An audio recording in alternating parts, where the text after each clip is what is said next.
Welcome to Moglable, where we serve you with authentic news, stories, documentaries, updates, and Martin-style insights on society and the larger world. What is your views count?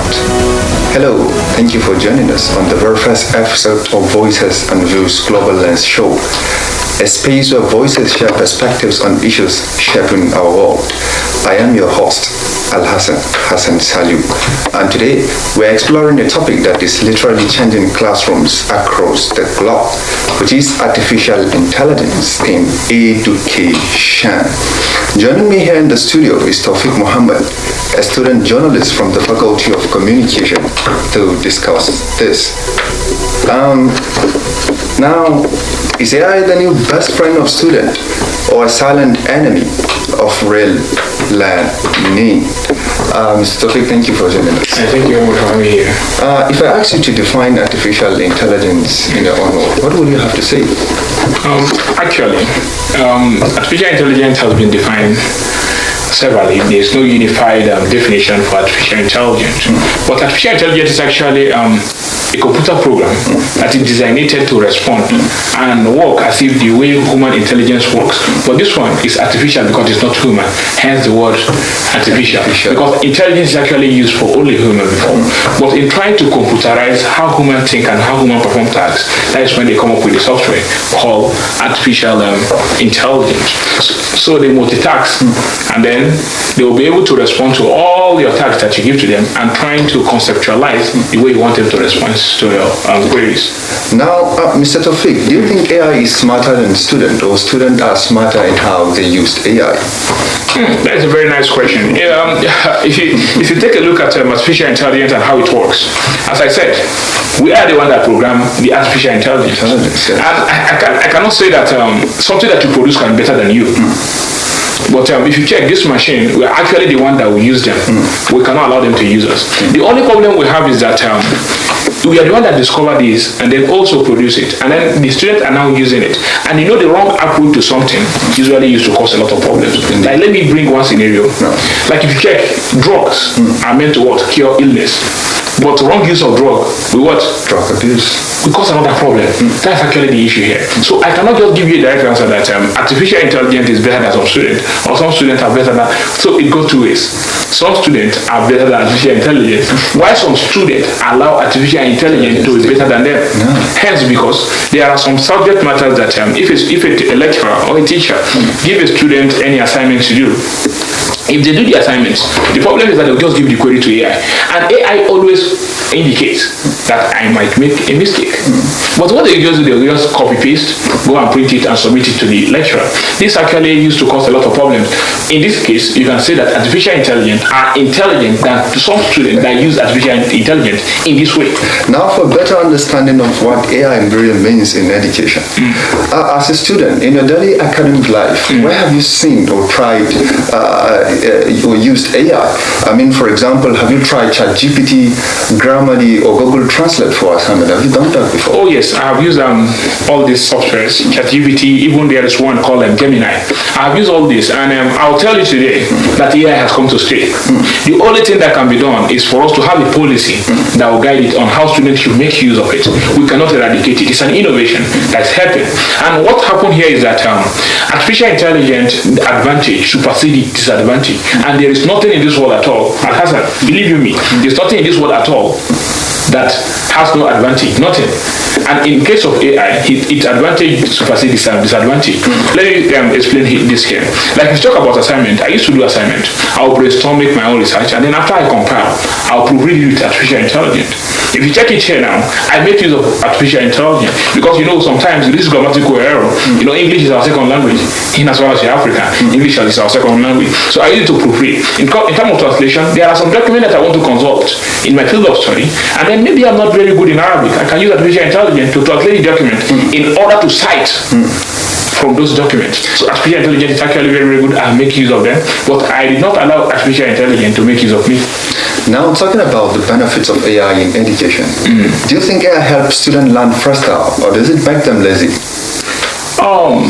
If you check, this same scenario happened when we have the issue of the innovation of internet in Nigeria around 2001 to 2003. A lot of parents were complaining that phone has corrupted all their children. They are no more focusing on their academics and all that. But later on, no one is talking about that now. No one is talking about phone addiction. What people are now talking about is another trend, talking about artificial intelligence, abuse of artificial intelligence, and how artificial intelligence is causing laziness. Let me just say that this is an adaptation stage. It used to happen. It has happened before. Even the time comes when we have this issue of laptop. People will be like, oh, this laptop, it causes cancer, it causes this, the heat emission. This is still adaptation stage that used to happen. So I don't have a problem with that. So for me, I'll tell you the answer directly, that artificial intelligence aid in earning faster. Because if you check, that time when we used to learn in secondary school, if they explain any equation to us in a complex way, that is in let me say in a traditional way where they teach us how to work, how to solve equations. But now artificial intelligence will show you the easier way to understand it.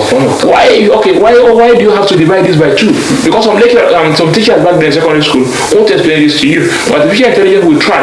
Let me even give you a prompt. You can give a question to artificial intelligence and say that, explain this to me as if I'm a 5-year-old boy. And artificial intelligence will try it on possible ways to simplify it to the barest minimum so that you'll be able to understand. So, but it's actually also caused another problem. What they mean is that when it comes to, because universities are breeding researchers, people that do research. But if you check, we have problem we're having now is that students are not more doing research. They allow artificial intelligence to do research, which means there is now absence of brainstorming, which is called critical thinking.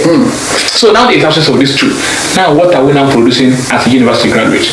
That is why they are coming from a raising concern, saying that artificial intelligence is actually making some students lazy. Actually, it poses a threat to the academic standard of the university, and also it has an advantage, which is pros and cons. They both come in 2 ways. But the problem still lies on policy making. The universities have a standard policy governing artificial intelligence. Instead of telling students not to use it, they should use it and tell them how to use it, because students must still use it. As I have said earlier, Al-Hassan, artificial intelligence has come to stay. That's just it. Thank you very much. Tawfiq, talking about risk and concern, some lecturers still argue that AI encourages cheating. Do you still agree with that? And if someone uses artificial intelligence, will that still prove he is intelligent? Oh, please come again.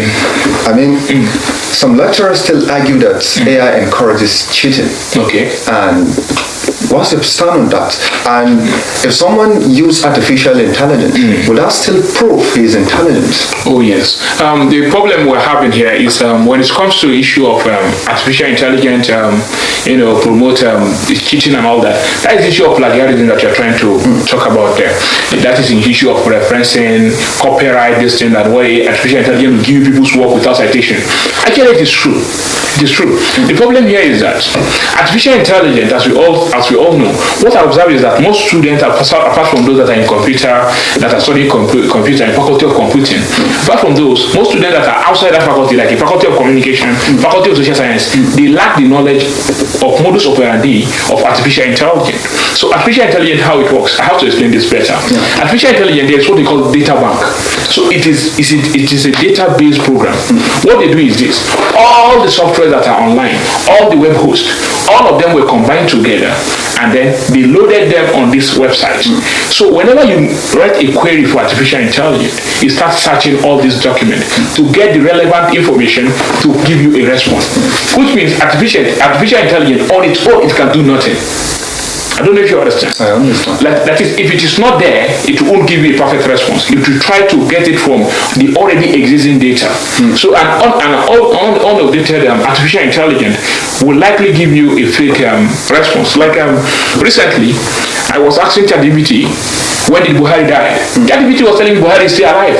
So it's because it is not updated to that current. So these are the kind of issues here. So if artificial intelligence sources all this information from all this preloaded data, sometimes it will fail to give accreditation to whom it is due. That is the original publishers of this work, which encourage cheating as well. And also for those students that use and are engaged in examination malpractice, before examination malpractice used to be a very hard task.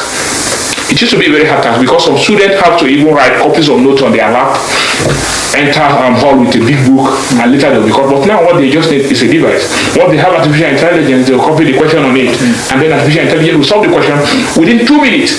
If the exam invigilator is not even careful, within that 2 minutes, the deed is done. I think this is also another problem why they talk about this. So if another second question that you asked there is if a student uses artificial intelligence, does that make them intelligent or dull, right? Yeah, does that still prove they're intelligent or not? Of course. Because it requires creativity for you to get what you want from artificial intelligence. It requires creativity. And ignorant cannot make use of artificial intelligence. I used to argue this, and I'll argue it here again. Artificial intelligence, if you want to make a good use of it, good use of your artificial intelligence, you must know how to what they call prompt engineering. Prompt engineering is how to write a query for artificial intelligence in order for it to respond and give you what you want. Accurate result. Yes. Like now, you want to learn how to tie a knot. You don't even know how to spell knot. Then artificial intelligence will not be able to get what you want. So you have to be able to tabulate your issue. So it requires creativity. But excess usage of artificial intelligence do reduce someone's intelligence capacity, and it won't put that person to its potential. Because one thing is that if they push you to a limit, that is when you unleash your potential. That is when you discover that I'm actually good at this. There are those, like if you check Al-Hassan, there are certain things that you think that you may not be able to do. Just because of the way you are saying it is too difficult. But at the end of the day, you overcome that, and now it has become things of the past. So this is actually how artificial intelligence also is. There are some people that say that artificial intelligence reduces someone's intelligence. It is not like that. But excessive use of anything do reduce someone's intelligence. I do believe in that. But if you check, what I would say there is that using artificial intelligence is actually a good thing. But excessive use of it, it's okay. You are a student of journalism. You cannot even write a headline anymore. You have to give it to AI. Oh, help me cite a headline. Imagine you are writing about a new issue and you're telling AI to help you, and AI has no emotion. And in news writing, we need this emotional connection, and AI has no emotional connections. So you have to be the one to write it. I was with someone that was working on the project. He gave AI to help him write a movie script. And in movie writing, there is what they call suspense, in which someone will be like, oh, what is going to happen? What is going to happen? It will connect your audience and the script on the screen. But because artificial intelligence lack that, it just gives plain narrative without any suspense, which is called climax. And then at the end of it, we have what they call an anti-climax. That is where they have the solution. So artificial intelligence, using it, do increase someone's intelligence and do help someone in academic learning, and excessive usage of it can render someone dull. That's right. Now, thank you, Taufik. Yeah. And looking at the fact that artificial intelligence is the latest trend in the 21st century, and let's look at it from a local background. Do you think Nigerian schools are ready to fully adopt to the application of artificial intelligence? Not really. Because if you see the way they criticize artificial intelligence in Nigeria, it's so dismissive. Just like we don't want it, as if it's a threat to the academics. And this is a product of academia. That's one thing we're supposed to know. This is not, artificial intelligence wasn't innovated by a group of ignorant. It was innovated by a group of educated students. Like it started in America. All this artificial intelligence we're talking about. For the 2019, we don't have artificial intelligence. Because what they have is that an OpenAI was developed in 2019, and it was open to people called ChatGPT in 2019. That's when we start having access to this all that. But even at that, before then, what was the trend in Nigeria? Nigeria was talking about let's ban phones. Some lecturer will be like, don't use phone in my class, no big call, don't press phone. I'm talking about before the coming of artificial intelligence, which means there's always something to say when it comes to the issue of using technological gadgets. There's always something to say. There are still some lecturers today that discourage the use of handset in their class. And let me tell you, recently I was on Facebook and I was on X. I was reading a tweet from a Nigerian that is having his PhD in the United Kingdom, and he was saying that, oh my God, how can the emir just yesterday, how can the emir attend the class and then the lecturer is using a marker in 21st century? I don't know, it's a shock to you, right? Because you and I, in our class, even though we are in final year now, they still use marker. He was saying that no, the lecturer will just come with a barcode. You project it and then you scan it with your system, and then you have the material on your system. The lecturer will not be explaining and then you'll be following it. Because it's a lecture. So I was like, oh, me, I don't even know this. Which means in Nigeria, they always have something to say about something. So it is not a new thing for me if they are criticizing that artificial intelligence is actually a threat to anything. What I keep on emphasizing on, our lecturers need to be equipped with what it takes for them to know how AI works. Because most of those that criticize artificial intelligence don't actually know how to use it. And let me tell you, I was going through one of my guys that come from a university XYZ, and then when I was going through his material, I was saying, who gave you this material? He told me it's his lecturer. I said, this is a ChatGPT product. It was generated. Yes, of course. And I was telling you, this is ChatGPT, and I'm very sure this kind of lecturer will be telling you, discouraging you from using artificial intelligence. And this is a product of artificial intelligence. It is very, very easy to know because there is what they call pattern in paragraphing with the way the artificial intelligence paragraphs and the word usage. Because we know we have what they call them register. In register, we have some technical jargons.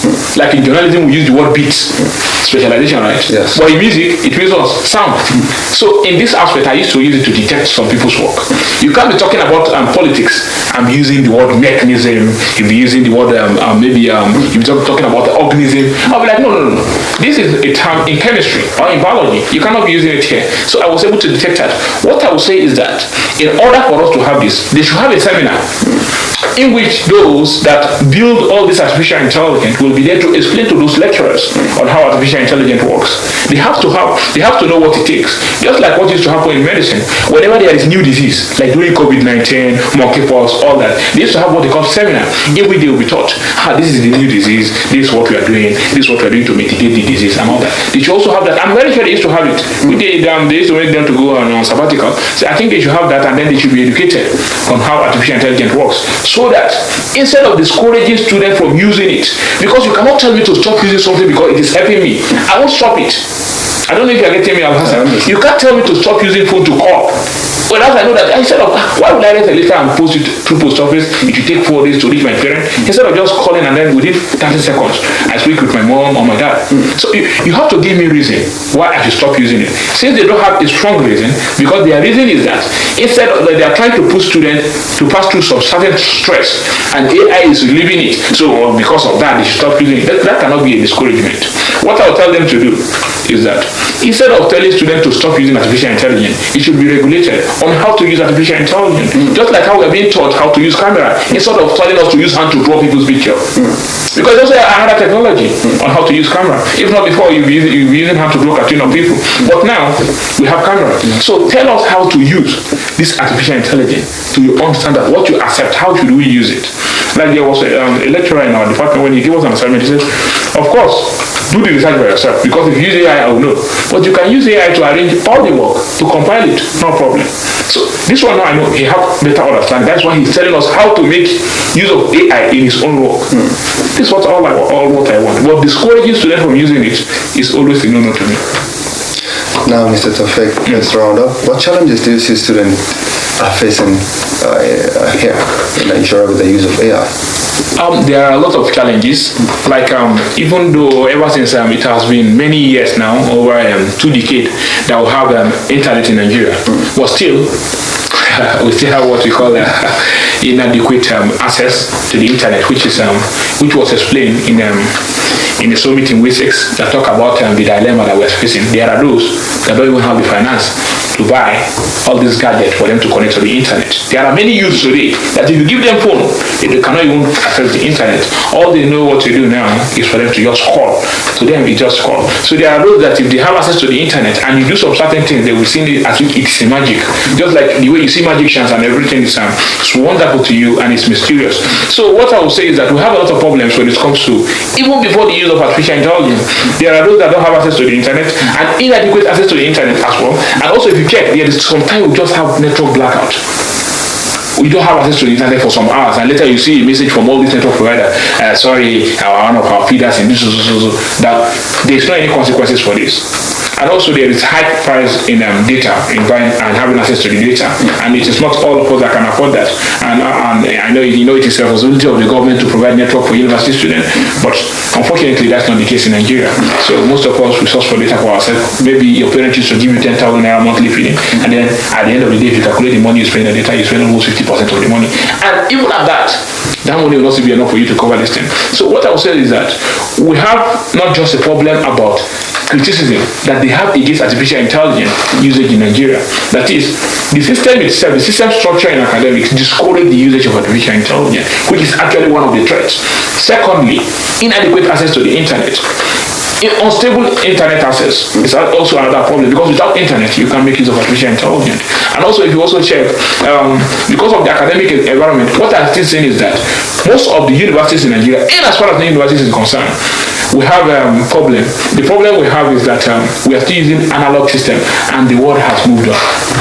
We are still using analog system. That's why you still see paper, print this, 40 pages, do this, do that. Whereas now, you just send an email. Prof will reply you on your email. That's good, you scored this was here. Let me even tell you, when it comes to issue of this artificial intelligence we talk about, it makes a lot of things easier. Like when our magazine lecturer was telling us, that before laying content on magazine used to be a very hectic distant process. But now with the help of artificial intelligence, you just lay them, you just give it to here, tell them how to arrange it, and then it will lay everything to the way you want it. So, and you see it also working in a lot of places that we have been using before. If you check people now, I was talking to one of my friends about this artificial intelligence. He said he's a programmer, and before they used to be cramming all these codes, but now artificial intelligence will just help you. But you must have understanding. Tufik is not a programmer. There is no way I can access artificial intelligence to help me program. I don't know if you understand me. There's no way I can tell artificial intelligence, oh, help me program. No, I must have little knowledge about that before I can use it. Like as I said earlier, those that are not students of journalism won't even know there is any term called beat. Correspondent, they don't even know there is anything like that. It's because we know all this, that's why we do that. But what I just say is that all companies, all academic institutes, all whatever that want to integrate artificial intelligence in their own process should make sure they have a standard and well-defined policy on how to make use of it. Like in the course that we did recently, which is advertising, it talk about segmentation using artificial intelligence, and I was even explaining how did AI got its data. I was telling them that you can use artificial intelligence to segment all this. Like all of us registered in Bayero University, isn't it? The school have our own data online because we did registration online. So the school know when Al Hassan was born, his blood group and everything. So if you upload this data on artificial intelligence will tell you that in Bayero University, the Fulani population is so number of these. So the houses are more populated than Fulanis. Fulani is the second majority ethnic group in Bayero University. When you have artificial intelligence, instead of you to be counting people, hey, are you Fulani? Hey. I think just have to source everything within a couple of seconds, not even a minute. You see all this. So actually it has the advantage, but I'm telling you, there's no even well-defined facilities for us to even enjoy artificial intelligence, and still the system is fighting us, discouraging us from using it. There's a lot of problems. Thank you, Muhammad Tawfiq. Right. What a conversation today. We have had voices and views on how AI is shaping academic activities, from being a helper in assignment to raising questions about originality or real intelligence. The big takeaway is this: AI is here to stay. It all depends on how we choose to use it. Your voice matters, your views count. Don't forget to like, share, and subscribe to our YouTube channel. Until next time, I am Al Hassan Azim Saliu, reminding you that the future of learning is not just in the classrooms, it is also in the lens through which we see the world. Goodbye.